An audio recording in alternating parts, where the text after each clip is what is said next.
advogado e escritor Henrique Nostorium. Tudo bem? Tudo bem, Jaqueline? Boa tarde, prazer recebê-lo aqui. Prazer é meu.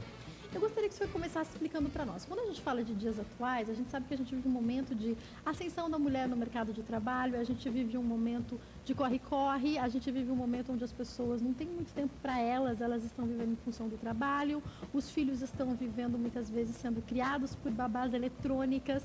Quando a gente fala de ser feliz nos dias atuais, o que a gente tem que levar em consideração? Bom, muito bem.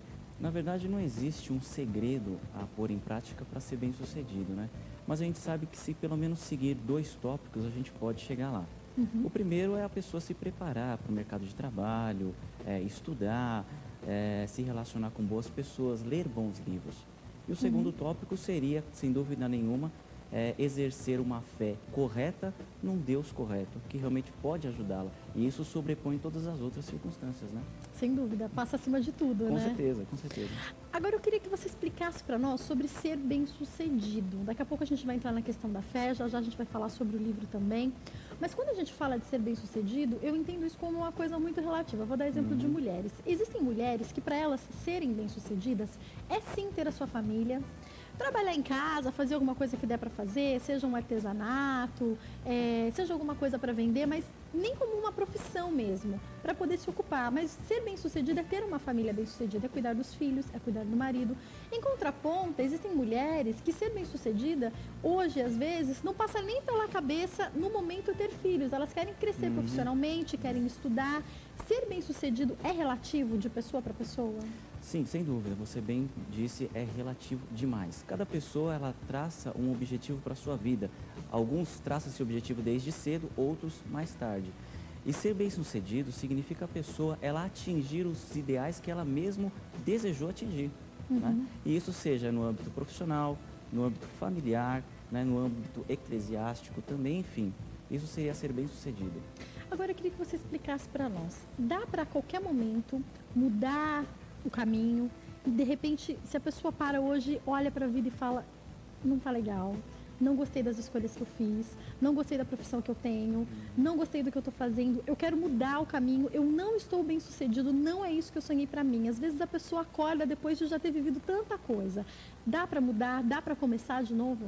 Claro, sem dúvida, sem dúvida. Essa é a proposta também do nosso livro, né? Ensina a pessoa, ela a exercitar essa fé no que diz respeito a sempre, a cada dia, ter um recomeço. Então, às vezes a pessoa pode pensar assim, puxa vida, mas eu tenho, sei lá, já passei dos 30, já passei dos 40, não tenho mais como ser bem-sucedido. Engana-se.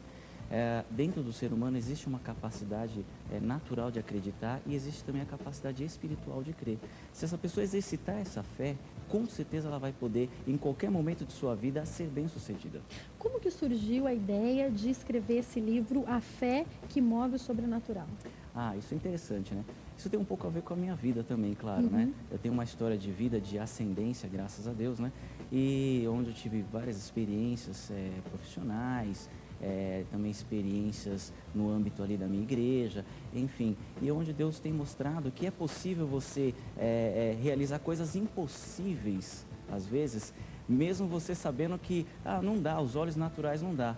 Né? Então Deus tem provado isso na minha vida e me ensinou, não só nessas experiências pessoais, mas também a gente encontra, né, um grande amparo nas Escrituras para isso. Então Deus colocou no meu coração essa vontade de levar para frente essa mensagem e ajudar pessoas que querem chegar lá também. Sem dúvida nenhuma. Agora, às vezes a pessoa fala assim, mas eu não sei se dá certo, eu não sei se dá jeito.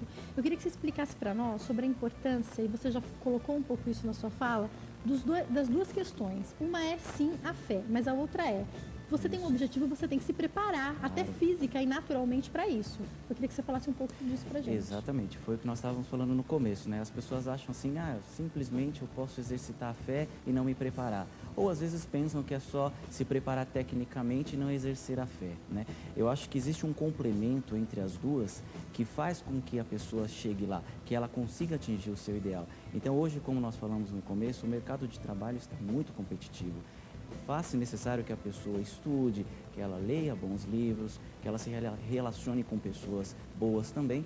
E exercitar a fé faz com que ela pode ter o complemento onde ela não conseguiu atingir. Então, ela faz a parte dela e Deus a abençoa naquilo que ela não pôde fazer.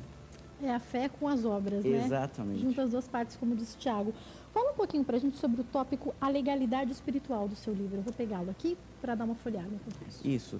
Esse tópico é interessante, até porque tem um pouco a ver com a minha profissão, né? Eu sou advogado e longe de nós queremos comparar a justiça do homem com a justiça de Deus, porque até a própria Escritura diz que isso é algo incomparável. Né? Mas a gente quis ilustrar um pouquinho a justificação do homem sem Deus perante Deus e a absolvição de um réu por seu advogado. Então a gente sabe que as pessoas dizem assim às vezes, puxa, mas Deus, ele condena as pessoas? Ele é ruim? Não, ele não é ruim, ele apenas ele cumpre uma condenação que a própria norma transgredida da sua palavra diz.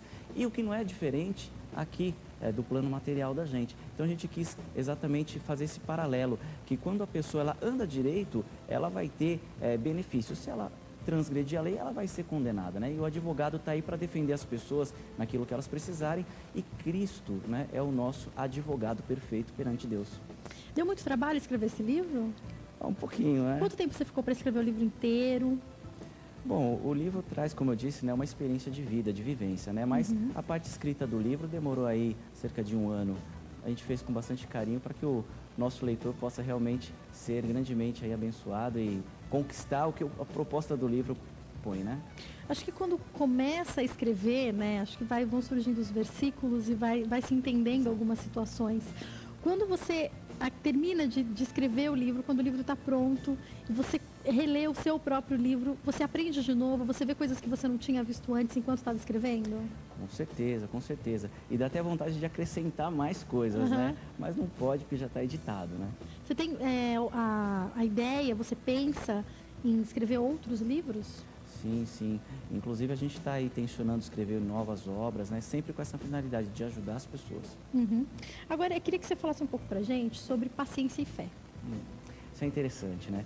É um dos pontos mais que pega no nosso livro que o pessoal pergunta, né? Existem pessoas que falam assim, mas a minha paciência, ela acabou, eu não tenho paciência. Eu começo uma coisa e não termino, né? As pessoas começam faculdade e param, entram no emprego e saem. Eu não tenho paciência, né? Isso está relacionado com a fé.